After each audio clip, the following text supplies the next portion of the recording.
I was asked if I would like to take on the challenge of swimming open water 10k down the River Dart in Devon. The challenge is to raise money for a charity that Everyone Active are in partnership with, which is Level Water, which provide funded swimming lessons for disability children. So the event itself is taken over 2 days in September, a Saturday and a Sunday, with around 1,600 swimmers, so around 800 swimmers per day taking part. I was really excited to be given the opportunity to raise money for this great charity, and then the nerves kicked in. So I upped my swimming in the pools. I guess I'm still nervous because I've never swam in a river before. Swimming in open water varies quite considerably from swimming in a pool. You get into open water, you can't see the bottom, the water is dark, you don't know what's in it. Lisa's main challenge is going to be to manage what's going on in her head. Can I lie and say I'm actually pooping myself? Oh, that was a lie, was it?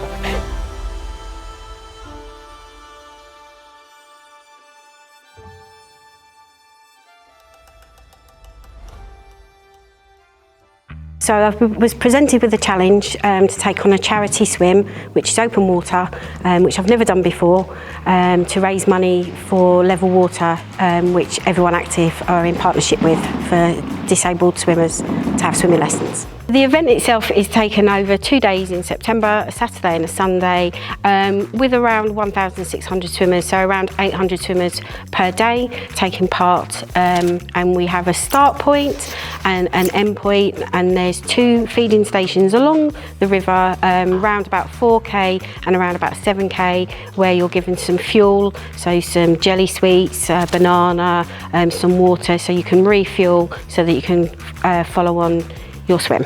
On my first part of my challenge, I set myself just to do 30 lengths of the 25-metre pool, and steadily built it up from there. So I was building up my rhythm, my stroke technique and my breathing. As I was getting more confident in the water with my distances, I was swimming 2 to 3 times a week. I was doing 2 short sessions in the week and a long session at the weekend on a Sunday. And then I progressed to then changing that to 1 session in the lake. So we're here today at Shepperton Open Lake. I've started once a week and I've built up to come into the lake twice a week. I started off in the winter lake, and this is the summer lake that's behind me. I come twice a week.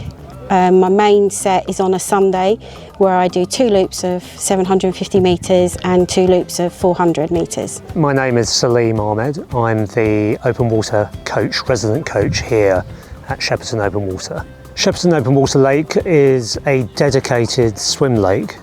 We opened back in 2009. The water is utterly beautiful. It comes up through the ground, through gravel. So as far as open water is concerned, it's incredibly pure. My first session was back in April, my first open water session, and that was at the Winter Lake, which is the sister lake to this one. The water temperature was 13 degrees, which was a bit of a shock to the system. Since then we've come over to the Summer Lake, which is this beautiful lake behind me. It's slightly different, it's a bigger loop, so we've got the 750, which I've been building up to now and can quite confidently swim that. There's a huge difference between open water swimming and swimming in a pool. Both have their strengths and weaknesses. The beauty of a pool is that it's enclosed, it's safe, you can see the bottom, it's familiar, and it's where you probably learn to swim. Open water is natural, it's inspiring, it's energising, like just being outside always will be. But then you also have your primal fears. So you get into open water, you can't see the bottom, the water is dark, you don't know what's in it. All those things, and any childhood trauma is going to come back and affect how your heart rate works. So for me, the transition between the swimming pool and the open water, I completely underestimated the differences with the water temperature and swimming in a wetsuit. The biggest challenge for me, and it took about 7 weeks for me to manage to put my face into the cold water. That was one of the biggest challenges. But then over a period of time, and with some friends and family and colleagues with some guidelines, I built my confidence up to put my face into the water and then work on my technique. Lisa's main challenge is going to be to manage what's going on in her head. So she's going to have gremlins telling her she can't do it.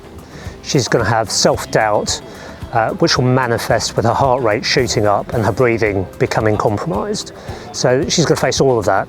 And that's before she's even built up the stamina and an efficient stroke to do such a long distance. So it's not as if she's messing around with 1 or 2k, which is hard enough on its own. She's going straight in and doing 10k in a river with a current, which is nothing short of inspiring.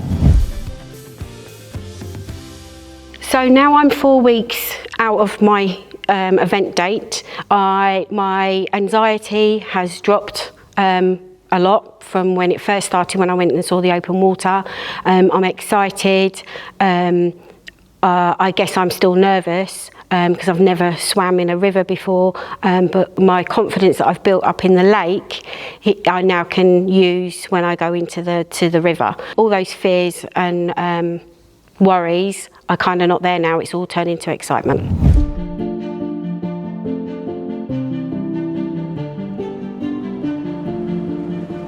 So here I am at the River Dart in Devon, just about to take on the 10k open swim challenge for level water. Feeling very anxious, very nervous, but very excited. Here we go. So the event was amazing. I couldn't believe that I was there. I couldn't believe that I was going to be doing the challenge. As the coach said, all the demons came back on the day. Could I do it? Was I able to do this challenge? Got into the water. It was absolutely freezing. I took my time in getting my anxiety levels back in control, which then brought my breathing back in control. The challenge I thought was going to take me around 5 to 5.5 hours. I managed to swim the challenge, the 10k, in 3 hours 35 minutes. So I didn't stop swimming. I only stopped for the food stations, which were amazing. Had some bananas, had some sweets, had some water to refuel. 2k now. 2k left. Coming towards the last 2k, that was the hardest part of the challenge, looking back.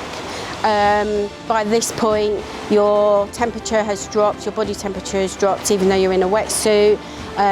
You are focused on seeing that finish platoon. That's my wife, yeah.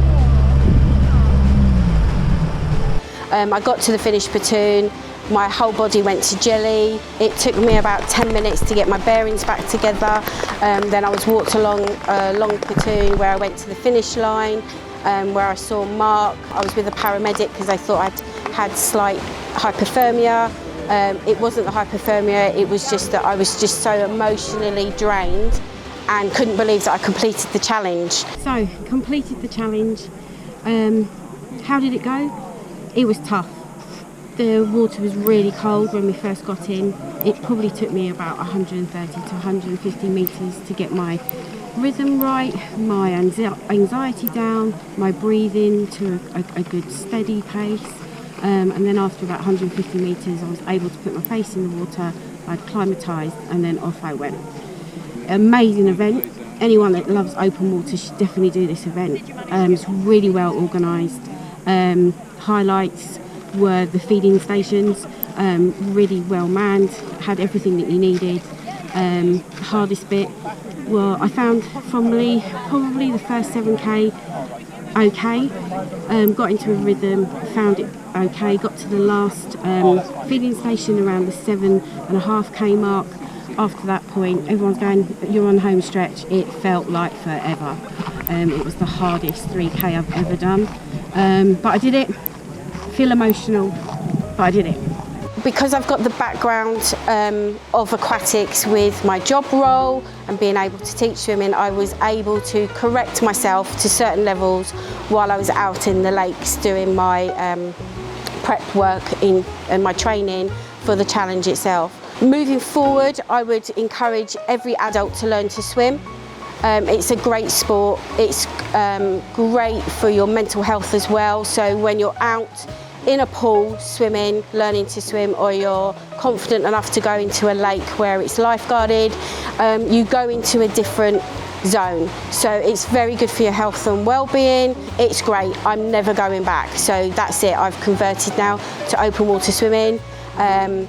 I don't see that stopping in my routine every week. Coming into the winter season now, I will go back into the pools to keep up my endurance so that I can then continue those longer distance swims in open water.